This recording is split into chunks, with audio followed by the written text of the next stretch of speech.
Die Null Artikel Regel.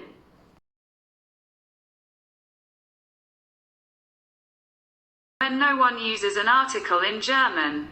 For the names of most countries, continents and cities, for non-accounting names, for abstract concepts, for professions and nationalities. If in the singular there is an indefinite article, in the plural there is no article or we find the zero article.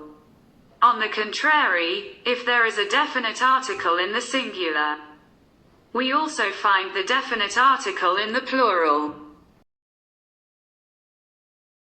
When we want to negate a noun preceded by the zero article, we must use the negative indefinite article kein keiner.